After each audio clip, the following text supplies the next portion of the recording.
All right, if you are stuck indoors because of that snowstorm over the weekend, you are probably struck with a case of cabin fever. Some of us, of course, might even have something more serious. 7 Action News reporter Matthew Smith is talking about what we can do to beat the winter blues.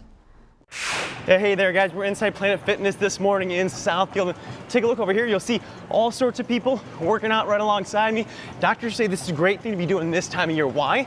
Well, we kind of got cabin fever, right? Remember last Friday, all that snow? How could you forget, right? Well, now stuff starts weighing on you, and that's when you get in that dangerous territory where seasonal affective disorder can really start to hit you. It's a spectrum illness, so some of us get a little irritable and cranky, some of us get seriously depressed. And the real issue is when somebody gets seriously depressed, that means it needs to be treated seriously. Winter weather hasn't been kind. Since digging out Friday, well, it's been much of the same. Gray skies, plenty of snow, and little room for outdoor activity. Doctors suggest we do what we can to get active. For kids, that may be as simple as a day of sledding or skating. For us adults, exercise may be the best way to boost our serotonin, that chemical that goes missing when the sun disappears too.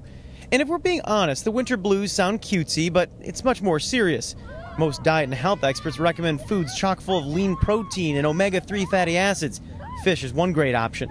But if food and exercise don't cut it, Dr. Samarian, the chief of Beaumont Hospital's Department of Psychiatry, says it's worth talking to someone more seriously. I think most primary care physicians now are trained to the point where they can recognize that it's getting serious and maybe beyond their capability of addressing it, and they would refer the individual to a psychiatrist or psychologist. So yeah, working out is great, but the problem is a lot of you, if you are dealing with seasonal affective disorder, one of the hardest things to do is get up and go to the gym. If you think it's a bigger problem, it is worth checking in with your main doctor. Talk to them about what you're dealing with, and they'll give you some good recommendations, maybe even send you to see a therapist. For 7 Action News, I'm Matthew Smith.